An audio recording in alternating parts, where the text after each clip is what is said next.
Hello everyone, how are you? This is Dr. Chavikar. Welcome to my channel Krishna Institute of Education. आज के video lecture में हम पढ़ाएंगे कि inductive method क्या होता है, इसके क्या मेरिट हैं, इसके क्या डीमेरिट हैं। इंडक्टिव मेथड को हिंदी में आप आगमन विधि भी कहते हैं। तो आपके बीएड के जो पेडागॉजी सब्जेक्ट्स होते हैं उसमें चाहे सोशल साइंस हो, फिजिकल साइंस हो या फिर कॉमर्स हो, हिंदी, इंग्लिश, मैथ्स, किसी में भी अगर आपसे पूछा जाता है कि आप इंडक्टिव मेथड या आगमन विधि को बताइए, तो आज जो मैं लेक्चर ले रही हूँ वो आपके सारे पेडागॉजी सब्जेक्ट्स में काम आएगा। देखिए, सबसे पहले मैं आपको बताती हूँ इंडक्टिव मेथड किसे कहते हैं या आगमन विधि किसे कहते हैं। देखिए, इंडक्टिव मेथड में क्या होता है, हम जो चीज अडॉप्ट करते हैं वो मेथड होता है स्पेसिफिक टू जनरल। इसका मतलब है स्पेसिफिक टू जनरल का कि पहले हम कोई स्पष्ट चीज, स्पेसिफिक या विशिष्ट चीज को बताते हैं। उस विशिष्ट चीज को बताने के बाद हम फिर उससे एक नियम बनाते हैं जो कि जनरल नियम होता है, जो हर जगह लागू होता है। फिर हम उस जनरल नियम को बताते हैं। तो यहाँ पे हम स्पेसिफिक टू जनरल की तरफ जाते हैं। इसमें क्या होता है, सबसे पहले टीचर जो होता है छात्र को बहुत सारे एक ही तरह के एग्जाम्पल बताता है।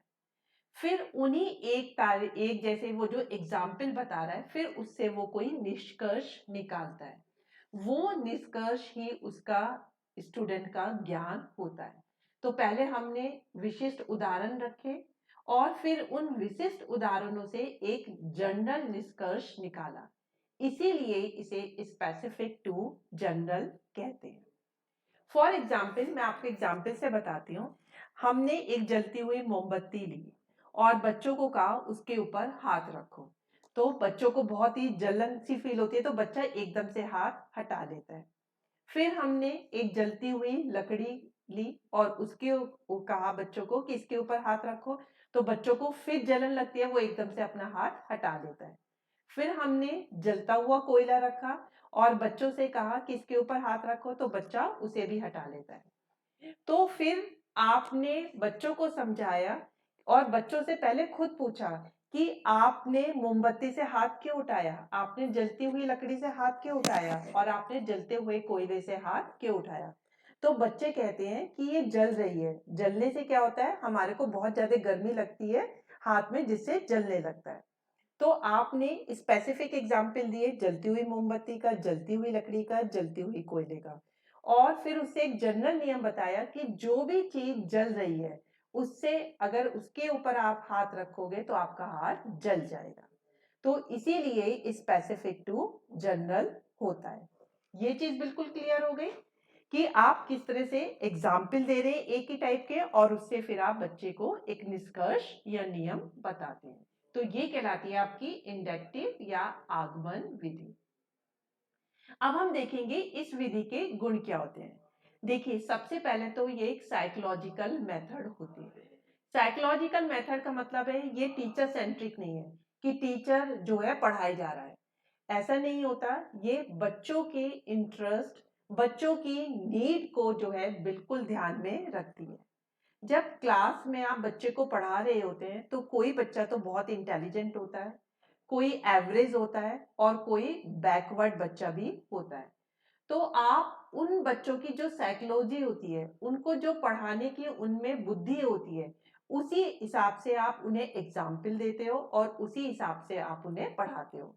जो इंटेलिजेंट बच्चे होंगे उन्हें थोड़े कठिन एग्जाम्पल देके समझाओगे, जो बुद्धू बच्चे होते हैं उन्हें थोड़े आप आसान एग्जाम्पल देके समझाओगे। तो ये बिल्कुल मनोवैज्ञानिक विधि है कि बच्चों के मनोविज्ञान को देख के ही हम उन्हें पढ़ाते हैं। नेक्स्ट है लॉजिकल डेवलपमेंट। इसमें क्या होता है, बच्चे का खुद का तार्किक विकास होता है। ये नहीं कि टीचर ने जो पढ़ाया वो उसी को सच मान लेता है। पहले वो खुद उस चीज को उदाहरणों की हेल्प से देखता है कि वास्तव में ये चीज हो रही है या नहीं हो रही है, और फिर ही उस पर विश्वास करता है। तो ये कहलाता है लॉजिकल डेवलपमेंट। कि किसी चीज का आप लॉजिक देखते हो कि हाँ ये चीज होती है, फिर ही आप उस पर विश्वास करते हो। फॉर एग्जाम्पल, टीचर ने कहा कि आप एक छत पे खड़े हो जाओ और पेन को नीचे फेंक दो, तो पेन हवा में उड़ता है या जमीन पे गिर जाता है? बच्चों ने देखा कि ये पेन जमीन पे गिरता है। फिर टीचर ने बॉल फेंकी छत से, तो बॉल भी नीचे चली जाती है। फिर टीचर ने एक पत्थर फेंका तो पत्थर भी नीचे चला जाता है। फिर टीचर ने एक एप्पल फेंका तो एप्पल भी नीचे चला जाता है। तो अब टीचर ने कहा कि ये बार बार सारी चीजें नीचे जा रही है। तो अब बच्चों को पता चलता है कि हम ऊपर से कोई भी चीज नीचे फेंकते हैं तो इसका मतलब सब चीजें अर्थ के ऊपर जाती है, क्योंकि अर्थ में ग्रेविटेशनल फोर्स है या अर्थ में गुरुत्वाकर्षण का बल होता है। तो इसलिए ऊपर से कोई भी चीज जाएगी तो वो नीचे ही गिरेगी। तो इस तरीके से बच्चों का लॉजिकल डेवलपमेंट होता है। नेक्स्ट है पार्टिसिपेशन बाय स्टूडेंट। इसमें क्या होता है, जैसे लेक्चर मेथड में तो आपने पढ़ा कि टीचर ओरली एक्सप्लेन करता रहता है और बच्चा सिर्फ उसको सुनता रहता है। लेकिन इसमें जो आपका इंडक्टिव मेथड होता है, जो आपका आगमन विधि होती है, उसमें जो छात्र है वो भी पूरा पार्टिसिपेट करते हैं। क्योंकि जब छत पे से टीचर ने पेन फेंका, पत्थर फेंका, बॉल फेंकी, तो बच्चे भी उसको देख रहे हैं और फिर बच्चे बताएंगे कि पेन कहाँ पे गया, पत्थर कहाँ पे गया या बॉल कहाँ पे गया। तो इस तरह से बच्चों का पूरा पार्टिसिपेशन होता है, जिससे बच्चों को काफी इंटरेस्ट आता है। नेक्स्ट है इंटरेस्टिंग क्लास एटमॉस्फेयर। देखिए, जब टू वे प्रोसेस होता है कि बच्चे भी किसी चीज को कर रहे हैं और टीचर भी कर रहे हैं, तो बच्चों को क्लास का जो एटमॉस्फेयर होता है वो बहुत रुचिकर करता है, उनका पढ़ने में और ज्यादा इंटरेस्ट होता है और वो ऐसी क्लास को ज्वाइन करना पसंद करते हैं, क्योंकि वो बोरिंग नहीं होती, मोनोटोनस नहीं होती कि बस टीचर पढ़ाते जा रहा है हम सुनते जाएंगे, बल्कि उन्हें लगता है कि आज टीचर नए नए एग्जाम्पल के साथ लेके आएगा और फिर हम बताएंगे कि इन एग्जाम्पल में क्या हो रहा है। तो इस तरह से बड़ा इंटरेस्टिंग क्लास एटमॉस्फेयर होता है। नेक्स्ट है student and teacher both are active. इसमें दोनों ही एक्टिव होते हैं। टीचर डिफरेंट एग्जाम्पल देता है और स्टूडेंट उनका एक जनरल निष्कर्ष निकालने की कोशिश करता है। स्टूडेंट कभी कभी ठीक भी निष्कर्ष निकाल सकता है और कभी गलत भी निष्कर्ष निकाल सकता है, तो फिर टीचर उसको जो है करेक्ट करता चला जाता है। इसका लास्ट है, इसके गुण का easy to give permanent knowledge, ज्ञान का स्थायी होना। देखिए, अगर आप इंडक्टिव मेथड से पढ़ाएंगे, बच्चों को एग्जाम्पल देके पढ़ाएंगे, तो वो नॉलेज परमानेंट हो जाती है। जैसे कि टीचर ने बताया कि अगर आपके हाथ में चाकू लग जाए, ठीक है, उससे खून निकलता है। खून जब निकलता है, अगर आप उस पर हल्दी लगा देते हो, खून बहना रुक जाता है। उसी तरह से उन्होंने कहा आपके पापा घर में शेव कर रहे हैं, शेव करते हुए उनका जो है थोड़ा सा कट लग जाता है, तो आप उस पर हल्दी लगा दीजिए, तो आप देखते हैं कि हल्दी लगाने से खून रुक जाता है।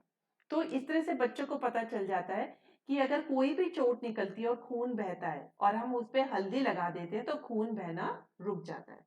तो बच्चे को एग्जाम्पल से देख के बिल्कुल क्लियर हो गया है कि अगर खून बहने से रोकना है तो हमें हल्दी लगानी है।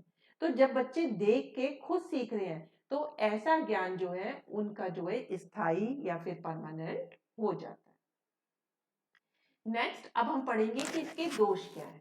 इसके कुछ गुण हैं तो इसके कुछ दोष भी है। सबसे पहला है difficulty in choosing correct example.